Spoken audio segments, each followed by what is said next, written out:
Programme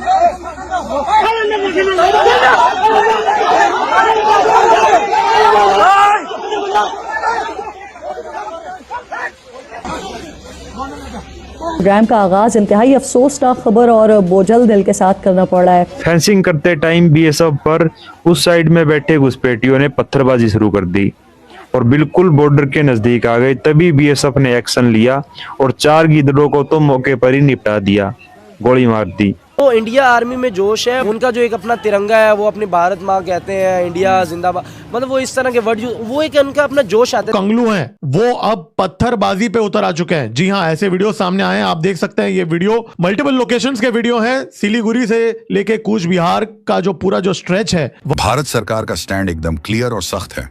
border पर कोई भी अवैध घुसपैठियां अब 1 इंच भी बर्दाश्त नहीं किया जाएगा। ट्रंप ने क्या कहा है, क्या वार्निंग दी है और कितना बड़ा झटका दिया है तमाम मुस्लिम ममालिक को, खास तौर पे पाकिस्तान को। शाह ने कमर कस ली है। ये जो बहुत भड़काऊ बयान आ रहे हैं बांग्लादेश से, उसको किस तरीके से ठिकाने लगाना है, किस तरीके से उन्हें संभालना है, इस चीज को लेके रात भर बड़ी तशवीश रही, परेशानी रही कि ट्रंप ने जो पटारी खोली है, जहां बिल्ली थैले से बाहर आई कि ईरान डील में उस सूरत करूंगा जब मुसलमान ममालिक बिलखुसूस अरब ममालिक बशमूल पाकिस्तान एब्राम अकॉर्ड पर दस्तखत करेंगे, इब्राहिम मुआहिदे पर दस्तखत करेंगे।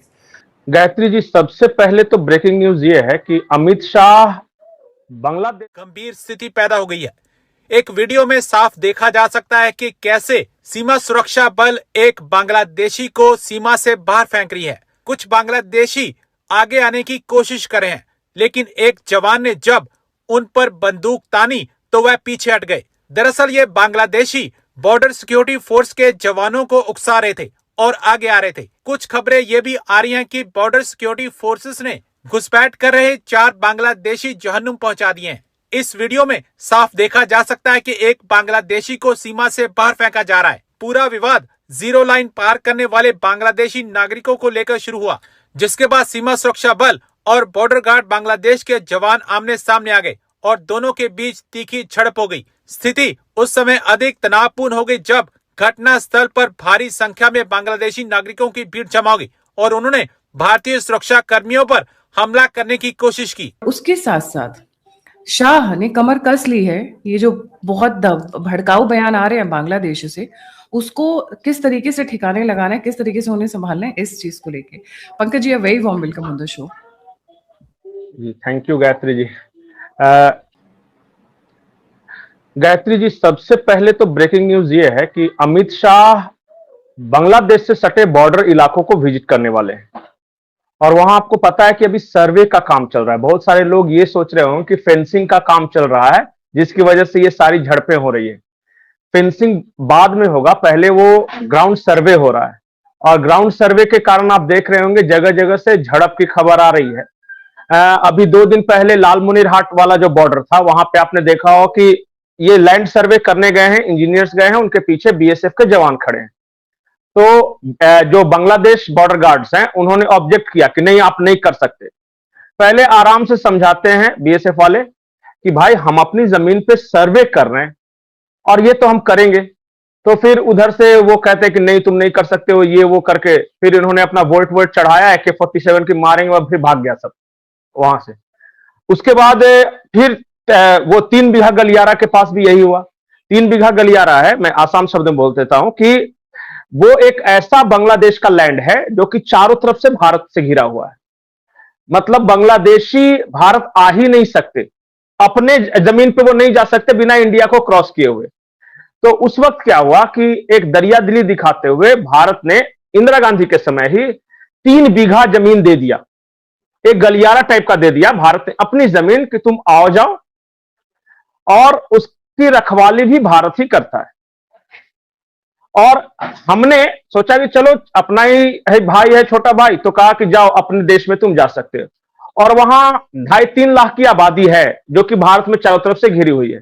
जैसे ही हम 3 बीघा गलियारा बंद करेंगे, अब वो हमारी जमीन है, वो ऐसा कोई एग्रीमेंट नहीं है कि हम बांग्लादेश को देंगे, वो हमारे विश के ऊपर है कि हमने उसे दिया है। गेट लगा दिया है वहां पे और वो एक गेट खुलवाते हैं, उन लोग के पास एक आई कार्ड होता है, वो जाते हैं और फिर वो भारत में नहीं आ सकते, वो वहां से गलियारा से होके अपने देश चले जाते हैं। मतलब वहां पे अब वहां पे जब हम लैंड सर्वे का काम करने लगे तो फिर से बांग्लादेश बॉर्डर गार्ड्स ने कहा कि नहीं, आप ऐसे नहीं कर सकते, वो नहीं कर सकते। तो भारत ने कहा कि सुन, हम कर तो बहुत कुछ सकते हैं, चाहे तो बंद भी कर सकते हैं। तुम्हारा 3 लाख की आबादी है ना, वो कभी भी तुमसे डिस्कनेक्ट हो सकती है। तो फिर वहां भी धमकाया धमकाया तो चले गए ये सब। देखिए, बांग्लादेश बॉर्डर गार्ड ऑब्जेक्ट करेंगे, इसलिए नहीं ऑब्जेक्ट कर रहे हैं कि वो सर्वे हो रहा है, हम तो अपनी जमीन पे सर्वे कर रहे हैं और सर्वे के बाद फेंसिंग होनी है, वो करेंगे। वो इसलिए परेशान है कि उनकी कमाई बंद हो जा रही है। बहुत सारे लोग ये सोच रहे हैं कि जो बांग्लादेशी घुसपैठिए आते हैं वो यूं ही चले आते हैं। बांग्लादेश बॉर्डर गार्ड की असली कमाई वही है, वो सब मूड़ी एक सिस्टम है वहां, मूड़ी सिस्टम। मूड़ी मतलब सर, बंगाल में बोलते हैं। तो जितना मूड़ी उतना पैसा उन लोगों ने फिक्स करके रखा है। तो वो क्या करते हैं कि जानबूझकर वो मदद करते हैं यहां पुश करने में। और सबसे बड़ी बात है कि उस वक्त ऐसी सरकार थी कि वो पुल करने के लिए तैयार थी, तो सारा धंधा चल रहा था। इसके अलावा बांग्लादेश बॉर्डर गार्ड्स की कमाई है, ड्रग्स वाला कमाई है, गौ तस्करी कमाई है। तो उनको पता है कि भाई सरकार बदल गई है, निजाम बदल गया, हमारी कमाई पे आफत आने वाला है, और इसलिए वो रेसिस्ट कर रहे हैं इस चीज को। एक जगह तो क्या हुआ, आपने देखा हो कि वो पत्थरबाजी शुरू कर दिया उन लोगों ने। पहले समझा रहे थे यहां के लोग जो बीएसएफ वाले हैं कि देख ऐसा मत कर, तुम लोग की औकात नहीं है, हमें अपना काम करने दे। लेकिन और सोचिए कि बांग्लादेश बॉर्डर गार्ड के पीछे से वो पत्थर चला रहे हैं, इसका मतलब किसका सपोर्ट है अब तो कहने की जरूरत है नहीं। तो बाद में फिर वहां भी वही काम किया, थोड़ा सा ऑपरेशनल टैक्टिक्स दिखाया, थोड़ा बॉर्डर वो राइफल ताना और लिया पोजीशन, तो फिर भाग गए सारे। ये चल रहा है वहां पे और वो चलेगा। देखिए, इतने दिनों का वो उनका जो पूरा का पूरा इकोसिस्टम बर्बाद हो रहा है, पूरी की पूरी कमाई बर्बाद हो रही है, तो वो कुछ ना कुछ तो रेजिस्ट करेंगे। और इसी वजह से आपको ढाका से भी आवाजें सुनाई दे रही है। वो देखिए, वो मेन स्ट्रीम आवाजें नहीं है, वो जमाते इस्लामी बांग्लादेश की आवाजें हैं ज्यादातर। और हमारे बॉर्डर एरिया जो है, भारत से सटा हुआ बॉर्डर है, वहां पे जमाते इस्लामी बांग्लादेश जीता है। आप पूरा वहां के इलेक्शन रिजल्ट देख लीजिए। तो उन लोग का जो मेन धंधा पानी था, वो जो जिहाद वहाद और वो जो लाहौरी चूरन चाट के सब बैठे हुए हैं, तो उन लोग को लगता था कि हमारा सब कुछ धंधा पहले की तरह चलता रहेगा, ड्रग्स भेजते रहेंगे, घुसपैठिए भेजते रहेंगे। और वो टेक्निकली भेज भी रहे थे वहां से। एक तो डेमोग्राफी को लेकर कि वहां डेमोग्राफी बदलेगा तो फिर वो हिस्सा बांग्लादेश का हिस्सा हो जाएगा। अचानक एक ऑब्जेक्शन आ गया है उनके मिशन में, और ऑब्जेक्शन आ गई है कि बीजेपी जीत गई, बॉर्डर की फेंसिंग हो रही है। और अमित शाह तो ये कह रहे हैं कि स्मार्ट फेंसिंग करेंगे, सेंसर्स लगाएंगे, फ्लड लाइट्स लगाएंगे वहां पे। अभी क्या होता है गायत्री जी कि मान लिया कि एक पेट्रोलिंग गाड़ी है, अभी तो खैर उन लोग के पास फिर भी कुछ मिला है, नहीं तो कांग्रेस के जमाने में एक टॉर्च तक नहीं मिलता था, टॉर्च दिखाने के लिए वो भी नहीं था उनके पास। नमस्कार दोस्तों, आपने पाकिस्तानी पॉलिटिकल एनालिसिस देख लिया है और वहाँ की क्लिप्स भी हमने आपको शो कर दी है। तो वर्ल्ड जियोपॉलिटिकल लेवल पर अभी जो चीज़ें चल रही है वो भारत के अनुकूल है या उसके विपरीत है, ये सभी देखा जाएगा। लेकिन भारत के पड़ोस में बैठा पाकिस्तान भारत के लिए सबसे बड़ी सिरदर्दी का कारण कहा जा रहा है, या फिर मान सकते हैं कि पाकिस्तान का रवैया जो कि यूएसए हमेशा एक्सेप्ट करके बैठा है, उसको भी हमें एक्सेप्ट करना होगा। फिलहाल के तौर पे भारत हमेशा की तरह अकेला ही है, क्योंकि भारत को खुद के दम पे ग्रो करना होगा। पाकिस्तान किसी के भी जूते चाटने को लिए तैयार रहता है जहां से उसको फ़ायदा मिले।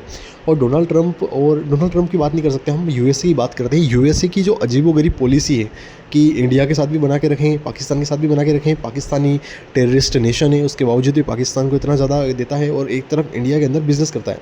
इंडिया को पता है कि पाकिस्तान से कुछ मिलना है नहीं अमेरिका को। अमेरिका केवल वहाँ के बलूचिस्तान में या तो रेयर अर्थ मिनरल्स ढूंढ रहा है या फिर वहाँ की ज़मीन का यूज़ करना चाहता है। उसके अलावा पाकिस्तान अमेरिका को कुछ नहीं दे सकता। लेकिन दूसरी तरफ विश्व की सबसे बड़ी ग्रोइंग इकोनॉमी जो कि इंडिया है, अपनी सबसे बड़ी इकोनॉमी है, सबसे बड़ी आने वाली अर्थव्यवस्था बनने वाली है, लाखों की संख्या में यहाँ पर पोटेंशियल है। तो वो चीज़ देखते हुए यूएसए भी धीरे धीरे हमेशा की तरह ट्राई करता है कि इन्वेस्टमेंट है वो इंडिया में जाए और बकवास चीज़ें हैं पाकिस्तान में जाए। जियोपॉलिटिकल लेवल पे हमें काफ़ी अजीब सा लगता होगा कि यार पाकिस्तान को इतनी प्रायोरिटीज़ क्यों दी जा रही है। तो ये गवर्नमेंट का तरीका हो सकता है, यूएसए की गवर्नमेंट है, उनका एक तरीका है सोचने का।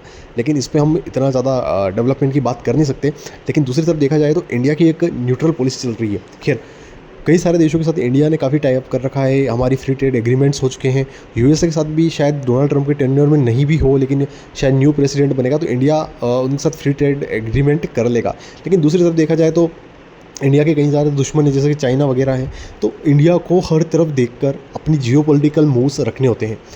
खैर, ये सभी मेरा पॉलिटिकल एनालिसिस है, कैसा लगा आपको कमेंट सेक्शन में ज़रूर बताइएगा। चैनल को सब्सक्राइब कर लीजिएगा, केवी पॉलिटिकल को लाइक करें, शेयर करें, सब्सक्राइब करें। जय हिंद।